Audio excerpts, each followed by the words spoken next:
Buenas tardes. Presentar a Jesús Romero en Antequera, ante una audiencia conformada mayoritariamente por antequeranos, es sin duda una osadía y una temeridad. Temeridad y osadía que ya tuvo su prolegómeno hace apenas un mes, cuando me llamó por teléfono y me dijo que tenía acabado su nuevo libro, que ya estaba en la imprenta. Y me preguntó, sin más preámbulo, si quería yo acompañarle en la presentación. Mi respuesta inmediata, sí, fue una primera temeridad y osadía. No sé si adobada con algo de imprudencia. Todos los presentes conocemos a Jesús Romero de siempre, de toda la vida. Por eso no voy a dedicar demasiado tiempo a darles cuenta de manera, digamos que convencional y al uso, a modo de con frecuencia tediosa retahíla, de su biografía personal, política e intelectual. Tan solo unas muy breves pinceladas al respecto que creo necesarias.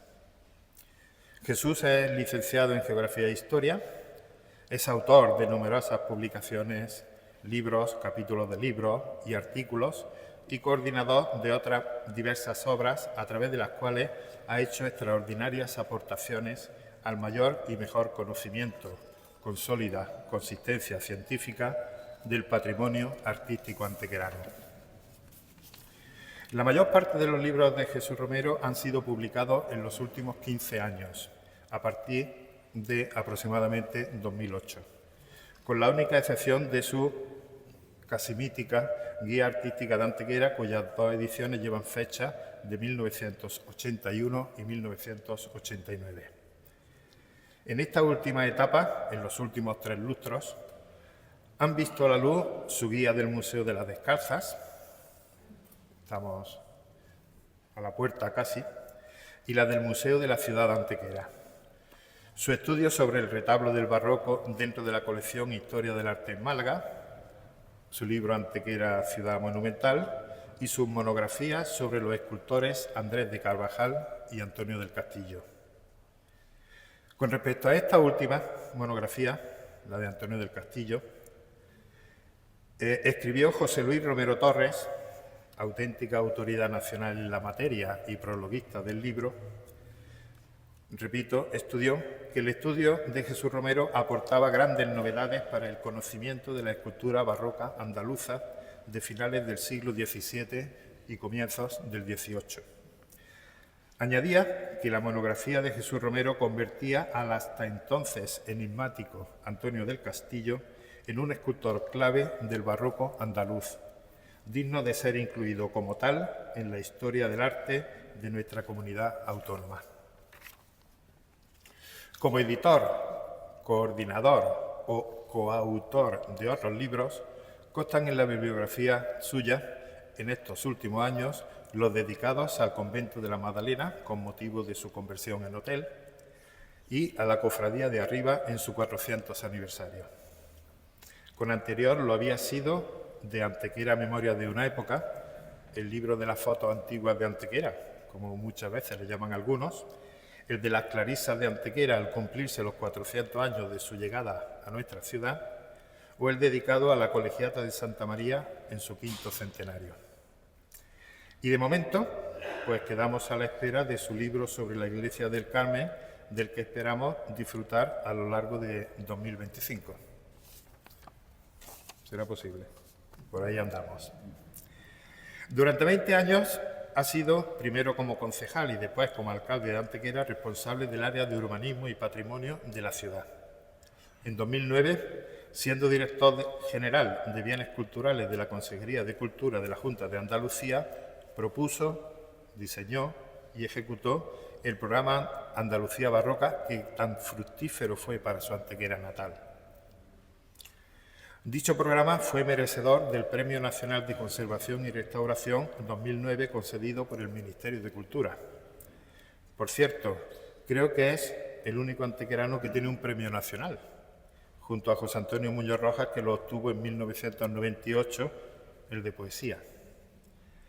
Y para finalizar este apunte biobibliográfico hacer referencia a algo que quizás no todos ustedes sepan. La ciudad almeriense de Vélez Blanco le nombró en su momento hijo adoptivo en agradecimiento por sus gestiones para la adquisición por parte de la Administración Autonómica Andaluza del Palacio Fortaleza de los Fajardos, auténtica joya del Renacimiento español. Y como más que los siempre fríos datos de un currículum vitae, por muy espectaculares que sean, me interesan otras facetas de Jesús Romero, básicamente con anterioridad a su llegada a la política, entro en materia. Me van a permitir que lo haga leyendo literalmente unas líneas que no son de mi autoría. Va a ser menos de un minuto. Estas líneas dicen así. Se encuentra esta imagen en el exconvento de San Zoilo, hoy San Francisco, desde que fuera realizada para la Capilla de la Sangre y Veracruz. La mencionada capilla se levantaría poco después de 1543, fecha en la que se dio licencia para su erección, y a continuación el retablo, que era de 2 cuerpos, siendo ocupada la espiga o ático por el Santo Cristo Verde.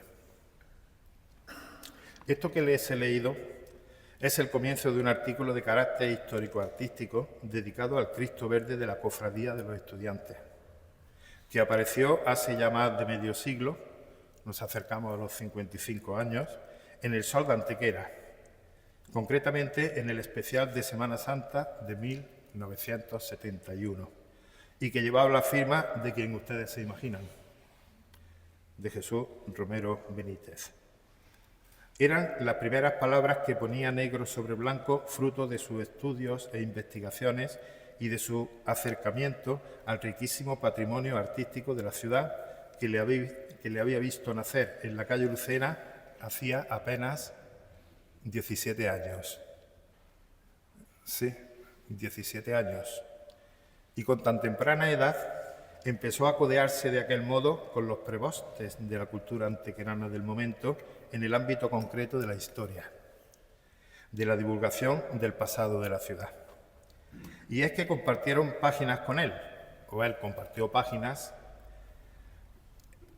en aquel especial de Semana Santa con plumas consagradas y prestigiosas en el ámbito local, como las de Fermín Requena Díaz, Manuel Cascales Ayala o José Muñoz Burgos. Todos ellos en plena madurez intelectual y con muchas tablas en aquellos menesteres de escribir en el periódico de la ciudad y con frecuencia en otros diarios, revistas y semanarios foráneos. Me imagino la sorpresa, el desconcierto, la incredulidad de don José Muñoz Burgos, el director del Sol de Antequera, cuando le llegó un niño. Me cuentan que así se dirigía a él y no le faltaba razón, que no iba a comprar a su imprenta librería del siglo XX en la calle Estepa, casi al lado de la confitería La Gloria.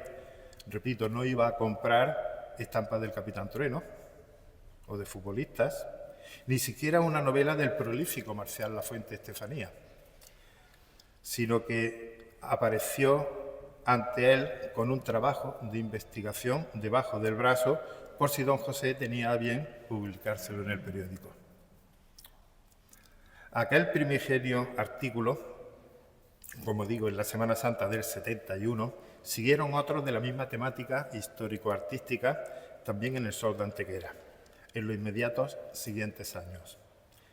Fueron artículos que trataron sobre el camarín de la Virgen del Socorro, de la Iglesia de Jesús, sobre la escultura pasionaria antequerana de los siglos XVI y XVII, sobre el San Francisco de Pedro de Mena o sobre Cristóbal Ruiz y los trabajos en las iglesias de Antequera. Y todo ello antes de llegar a la veintena. Casi de inmediato vinieron sus publicaciones ya en revistas especializadas fuera del ámbito local. En 1974 publicó su primer artículo en la revista Jávega, que editaba y aún hoy edita la Diputación Provincial de Málaga, para el que eligió con sagacidad y clarividencia, ahora veremos por qué lo digo, el claustro del monasterio de San Zoilo de Antequera. Hoy Este claustro es un monumento que se nos presenta imponente y esplendoroso, majestuoso, haciendo gala de su venerable antigüedad de más de 5 siglos. Pero por entonces, en 1974, era totalmente desconocido para el común de los antequeranos, que ignorábamos la joya que permanecía oculta, silente, bajo las innumerables capas de cal y de yeso, cegados o abalconados los arcos de sus galerías altas y acristalados los de las bajas, como patio de la por entonces residencia de ancianos de la Hermanita de los Pobres. Ni siquiera los que se habían ocupado al estudio del patrimonio antequerano con anterioridad a Jesús, parecían haber reparado en su existencia. Tras una amplia e interesante descripción del velado claustro, pedía a Jesús una intervención integral en el mismo y su incorporación física a la iglesia a la que pertenecía. Finalizaba su estudio señalando que su intención era crear toma de conciencia sobre la importancia del monumento y de la necesidad de conservarlo en un momento en que estaba cercano el desalojo del inmueble que lo albergaba por traslado de la residencia de ancianos a un nuevo edificio. ¿Se temía quizá Jesús que al quedar vacío el vasto edificio en un lugar tan céntrico de la ciudad, tan apetitoso para determinados fines y usos, entrasen en él las excavadoras como elefantes en cacharrería?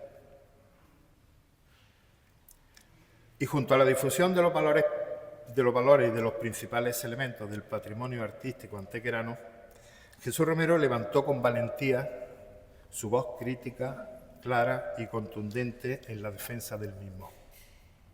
Una voz crítica que no era nada fácil de alzar pública y abiertamente. De hecho, creo que fue la única suya, o al menos la más cruda, en aquellos años finales de la dictadura, en los que buena parte del patrimonio monumental y artístico de Antequera estaba siendo objeto de un ataque a veces implacable, lacerante. En 1974 se atreve a denunciar desde las páginas del ya mencionado Sol de Antequera el peligro que corrían los retablos de diversas iglesias de la ciudad, y no precisamente por la fragilidad lignaria de las piezas, ni por el natural deterioro del paso de los siglos, ni por la falta de un mínimo mantenimiento. Denunciaba abiertamente, leo al pie de la letra, denunciaba abiertamente la despiadada mutilación que estaban sufriendo infinidad de retablos barrocos de Antequera por parte de algunas cofradías de Semana Santa que para decorar sus pasos arrancaban de los retablos escudos, hojarascas, ángeles, guirnaldas, estípites y demás ensornos. Consideraba Jesús la situación inadmisible, así lo dijo, y pedía una pronta y enérgica solución. Y si en 1974 llamó la atención de sus paisanos sobre la agresión a los retablos de las iglesias antequeranas, solo 2 años después, en 1976, hizo lo propio sobre el peligro que corría la integridad física del Palacio de los Condes de la Camorra, más conocido como la Casa de las Torres. Lo hizo desde las páginas de la ya citada revista Jáviga en un artículo titulado Monumentos de Antequera desaparecidos. Tras lamentar la reciente demolición de varios monumentos en la ciudad, entre ellos y como los de mayor interés artístico, la iglesia de San Isidro y la casa palacete de la calle Calzada, que da a la Plaza de las Descalzas, ambos caídos bajo la piqueta en 1971, llamaba la atención sobre el extremo peligro en su integridad de la Casa de las Torres, el más importante monumento civil del siglo XVI que conservaba Antequera. Su ruina era inminente, pero nadie hacía nada por atajarla. La pérdida del edificio significaría para Antequera, sentenciaba literalmente, una de sus mayores vergüenzas. Solo un año después, cercana a la Navidad de 1977, retomaba el asunto en un artículo en El Sol de Antequera. Un artículo titulado «La Casa de las Torres en peligro». Incidía de nuevo en el estado del edificio cercano a la iglesia del Carmen, que continuaba su deterioro a pasos agigantados, en un intento más de despertar conciencias entre sus paisanos. En este caso, pidiendo que se evitase la que él presentía como irremediable pérdida del palacio si no se actuaba de inmediato. Señalaba que el edificio presentaba un gravísimo estado de ruina parcial, en especial en una de sus torres, que con las inminentes lluvias del invierno era muy probable que no llegase en pie a la primavera. Lamentablemente no erró Jesús en su vaticinio, que se cumplió solo 3 meses después. El 25 de febrero de 1978, cuando se vino abajo buena parte de la torre de la derecha del palacio.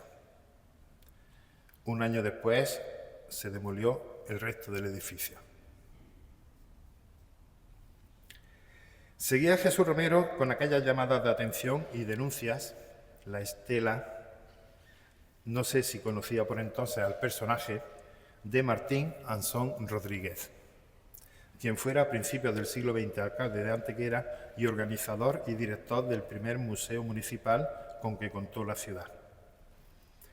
Es, muy probablemente, Ansón Rodríguez, el antequerano que mayores y más prolongadas campañas ha hecho en la prensa local, en el Heraldo de Antequera, en el Sol de Antequera, en defensa del patrimonio de la ciudad.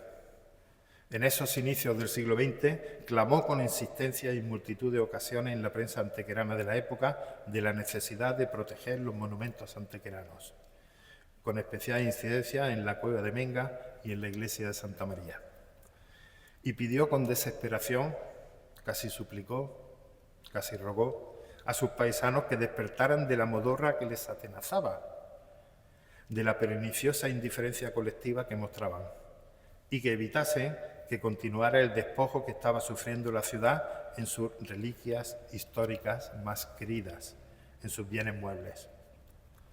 Saben ustedes que por aquellos años, en 1913 exactamente, se llegó a rumorear en Antequera que un extranjero había ofrecido una importante cantidad de dinero por la escalera del ayuntamiento.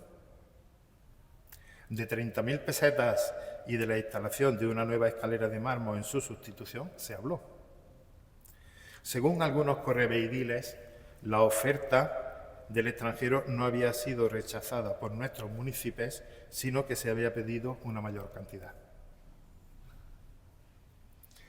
Si la primera publicación de su artículo en El Sol de Antequera en 1971 fue el primer momento clave en la trayectoria intelectual de Jesús Romero, creo que podemos situar con precisión el segundo en el día 9 de diciembre de 1979. Y de nuevo como soporte físico, El Sol de Antequera, en el que comienza a publicarse Plazuela. ¿Le suena, verdad? Era la primera vez que el periódico dedicaba una sección fija a la historia y al patrimonio antequeranos. Después vendrían otras como Coso Viejo, a cargo de Juan Manuel Moreno García, ese antequerano de sangre y adopción, quien diría en determinado momento que Antequera no solo era el norte de su pluma, sino el norte, el sur, el este y el oeste de su corazón. Muestra paradigmática de que para adjetivarse antequerano no es preciso haber nacido a la sombra y amparo del Papá Bellotas. Hay que considerar Plazuela, yo así la considero, como un elemento más en el proceso de modernización que estaba viviendo Antequera en aquellos momentos trascendentales de la transición política española. En cierto modo, fue un signo de la, digamos que, particular transición cultural antequerana en los mismos inicios de los años 80.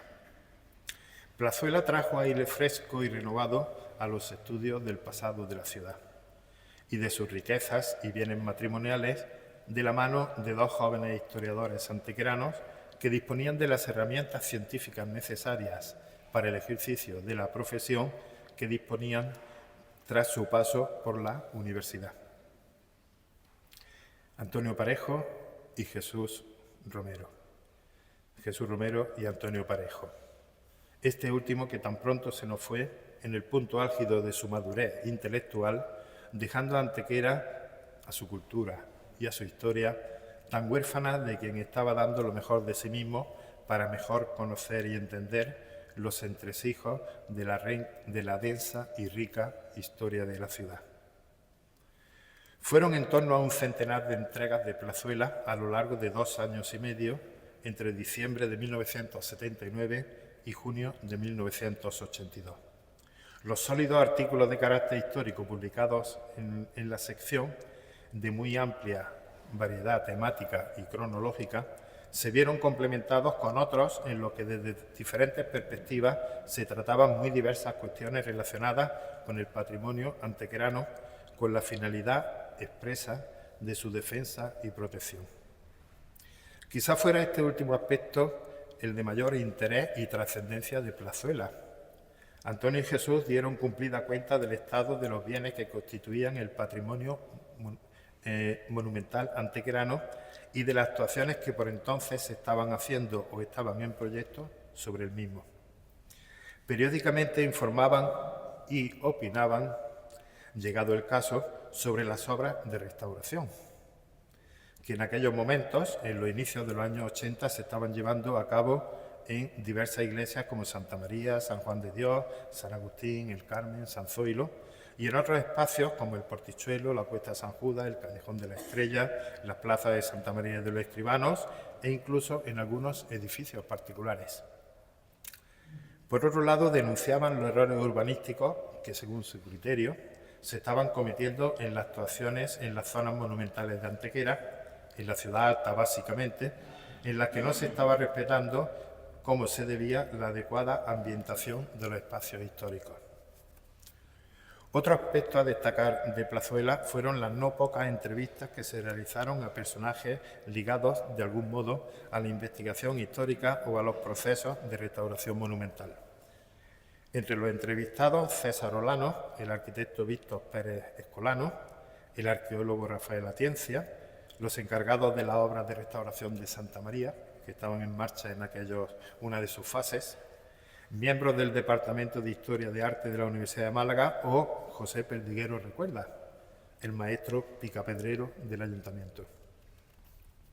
¿Animaría de algún modo la salida a la palestra de Plazuela a que otros jóvenes antequeranos del momento, que frisaban edades similares a los de Antonio y Jesús, utilizaran las páginas de Antequera para dar salida a sus inquietudes intelectuales? Me refiero a las sesiones como Tapial, de Juan López Abad y Sebastián del Pino Cabello, y a Torreón, de Jesús Martínez Labrador, creada en los meses siguientes, casi inmediatos al nacimiento de Plazuela. Y un tercer momento clave en la trayectoria de Jesús Romero y que en cierto modo culmina toda una densa y fructífera primera etapa de su trayectoria es el otoño de 1981, cuando sale de la imprenta su Guía Artística de Antequera. Complemento perfecto de la historia de Antequera de Antonio Parejo de algunos años después, con la que formó un binomio que todavía hoy, 40 años después, sigue siendo manuales de consulta obligada para determinados aspectos de la historia y el arte antequeranos. Libros que muchos nos leímos casi de una sentada después de su salida. En el caso de la Guía de Antequera, su autor la ha reeditado, lo que ha propiciado su actualización, una circunstancia que no llegó a darse en el caso de la historia de Antonio Parejo. Y dando un salto en el tiempo hasta el día de hoy, hagamos para finalizar breve referencia, creo que Jesús es quien debe hablarnos con más detalle de su libro, a Antequera, Espacios del Alma, cuya presentación nos congrega en esta deliciosa iglesia conventual de San José de Carmelitas Descalzas.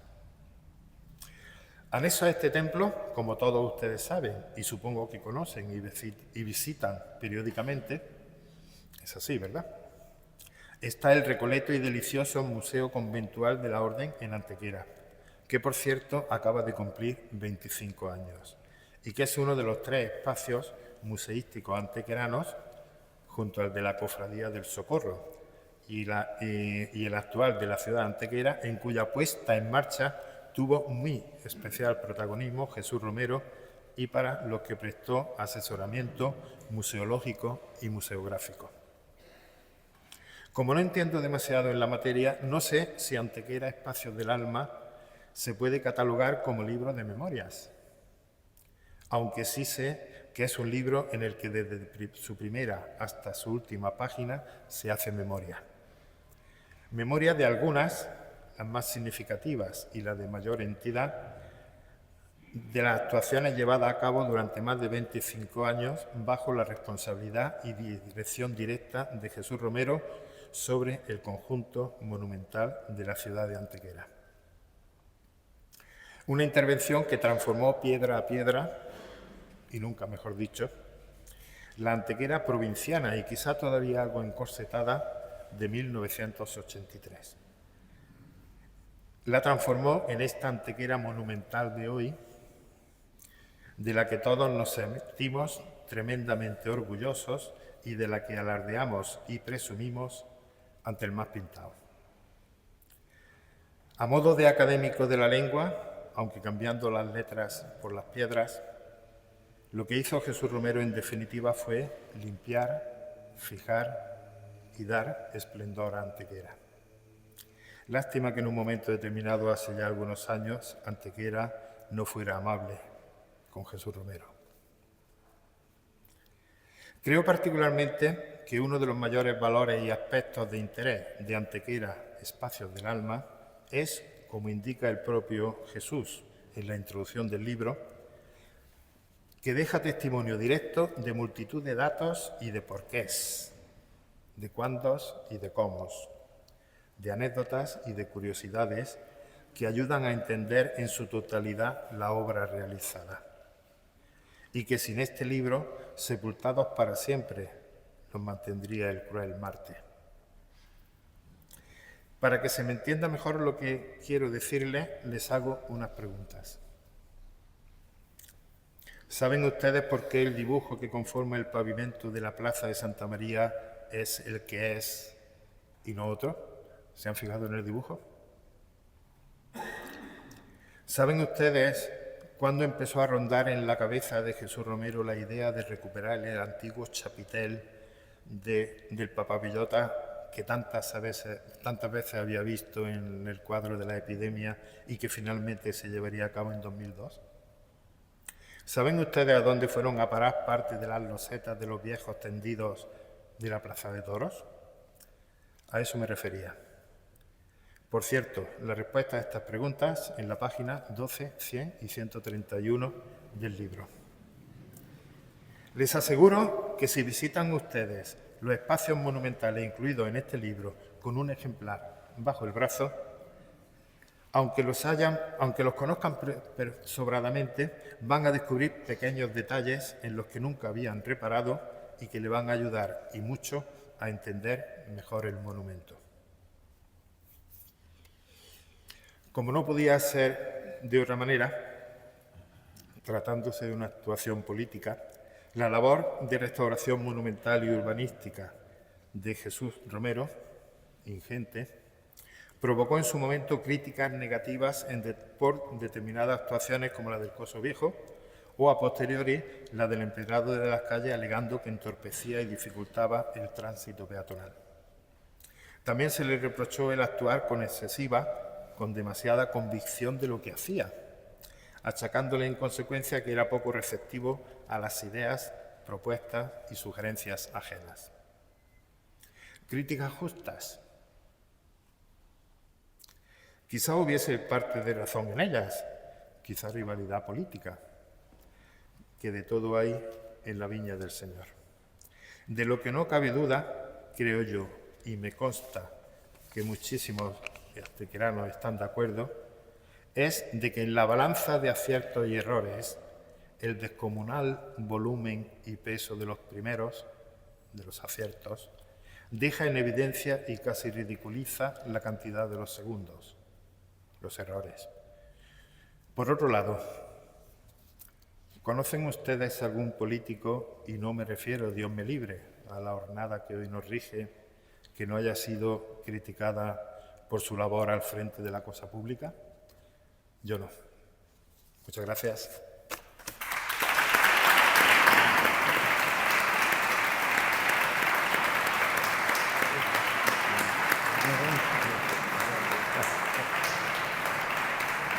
Media horita, lo que he dicho. Cortita.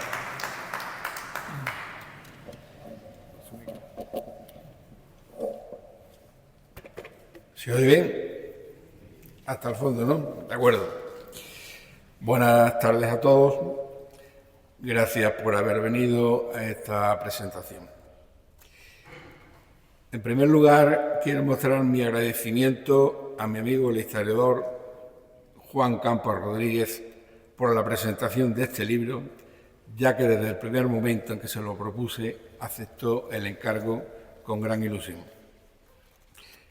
Por supuesto, también quiero dar las gracias a la comunidad de carmelitas descalzas de este convento de San José y a su madre priora, Yolanda, en particular, por su enorme amabilidad autorizando este acto y en este lugar de tanta significación en lo que a los miembros de mi familia ya fallecidos se refiere.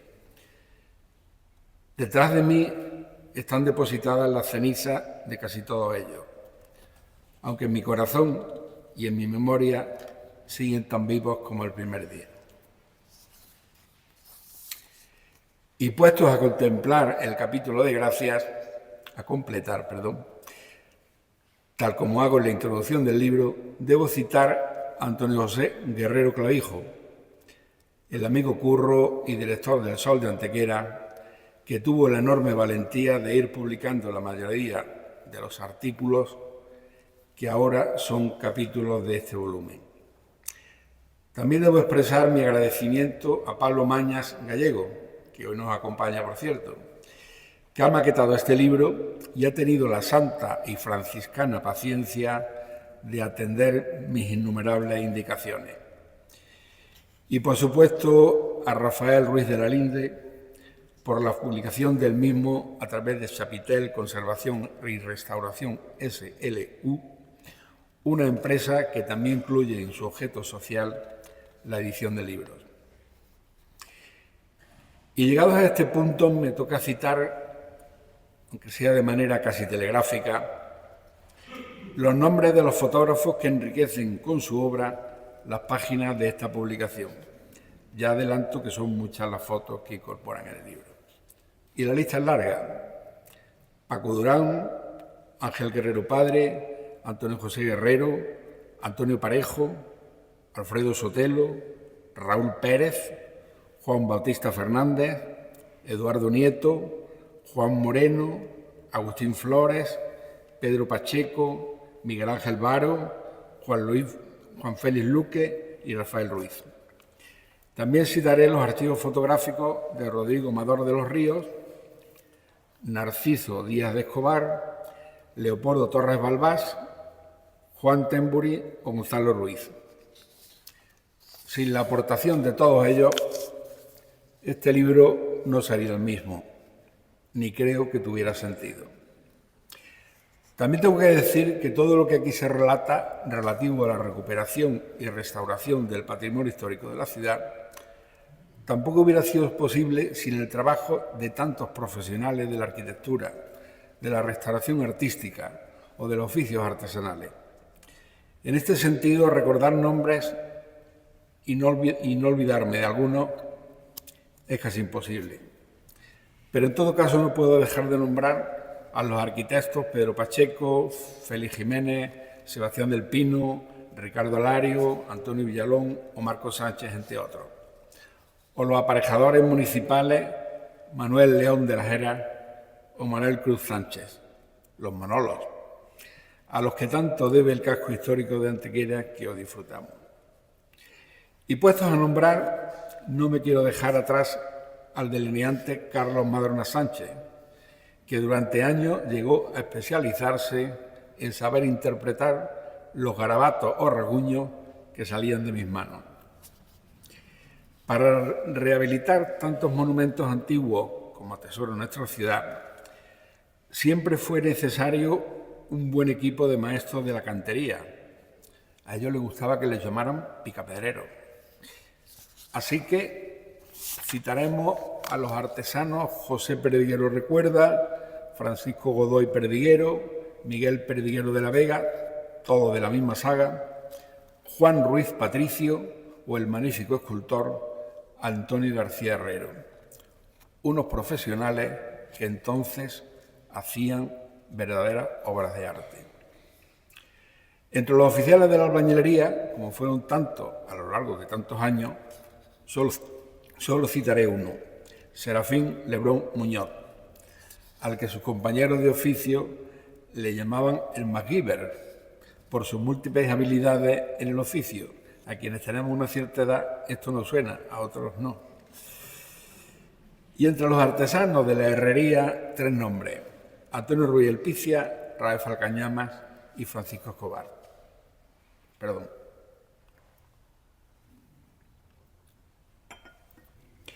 Capítulo aparte merece la inmensa labor de las escuelas taller que durante varias décadas ayudaron a la recuperación y rehabilitación de un buen número de edificios, destacando entre todos ellos la fábrica del Ensidero, la Torre del Quiebro de la Alcazaba, la Ermita de Veracruz o la primera fase del Castro de San Zoilo. Una experiencia fundamental para la inserción laboral de cientos de jóvenes, siendo las escuelas taller de Antequera pioneras en Andalucía junto a las de Úbeda y Ronda. Su primer director fue el artista Jesús Martínez Labrador y a este le siguieron Francisco Morente y Rafael Morente, estos ya dentro del OAL de Promoción y Desarrollo. Pero junto a los monumentos construidos están los considerados bienes muebles, igualmente necesitados en muchos casos de una paciente restauración. Para ello ha contado el Gobierno de la ciudad con 2 grandes profesionales titulados, María Isabel Olmedo Ponce y Rafael Ruiz de la Linde. Aunque Rafael ha tocado los 2 palos, edificios y bienes muebles, ha sido Marisa la que durante varias décadas ha ido devolviendo la excelencia artística y a la correcta contemplación cientos de obras de arte, pertenecientes tanto al patrimonio municipal como al religioso, y en este caso propiedad de las parroquias, conventos y cofradías de Antequera. Con todo ello quiero decir, en cierto modo, este libro es un homenaje a tantos y tantos trabajadores que durante décadas pusieron todo su saber y empeño en un proyecto común del que se sabían protagonistas. Eran conscientes de que todos ellos estaban aportando su saber y su trabajo para conseguir una Antequera mejor, más bella y más admirable ante el mundo. Y creo que se consiguió. Un último recuerdo para alguien que ya no puede estar entre nosotros. Me refiero a María Teresa Ruiz Seguín, una ceutí, caballa, que llegó a Antequera en 1980 para abrir la primera agencia de viajes de la ciudad. Cuando en el año 2021 estaba redactando su libro Forastero en Antequera, guía turística de la ciudad de Antequera, me envió un correo electrónico pidiéndome algún dato sobre el Pilar del Toro. Yo le escribí un texto de 2 folios sobre el tema que ella transcribió entrecomillado en su libro sin cambiarle ni una coma. Y aprovechando lo que había redactado, se lo envié a Curro para que, a futuro, tuviese alguna información sobre cuándo y cómo se hizo el Pilar del Toro. Sin pensarlo 2 veces, lo publicó como artículo en El Sol de Antequera y por su cuenta le puso el encabezamiento de apuntes para la reciente historia de Antequera. Y así fueron surgiendo los artículos que ahora son la mayoría de los capítulos de este libro. Mi satisfacción personal fue que muchos antequeranos me decían por la calle que los estaban coleccionando a medida que se iban publicando. Después fue María Dolores, mi mujer, la que me animó a que se convirtieran en un libro, en este libro. Como un querido ramillete de analectas muy pensadas. Acabo con una aclaración sobre el subtítulo de este libro, Espacios del alma. Se trata de una paráfrasis de otro libro del gran don Miguel de Unamuno.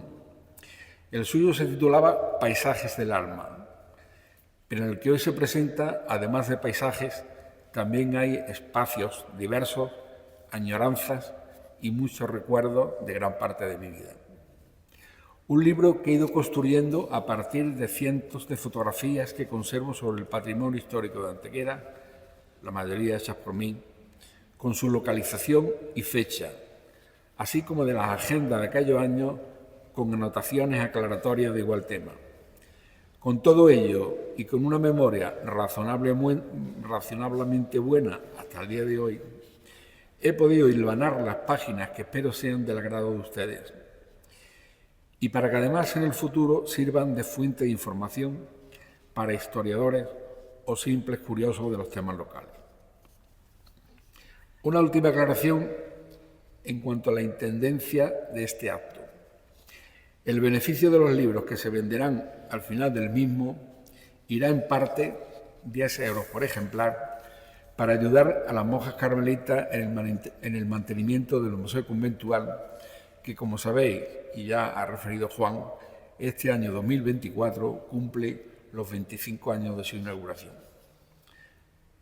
Y ya que estamos en Navidad, pues quiero animaros a que durante estas fechas compréis los dulces que fabrican las monjas de este convento como una forma de ayudar a una comunidad de 16 hermanas que siempre lo necesitan.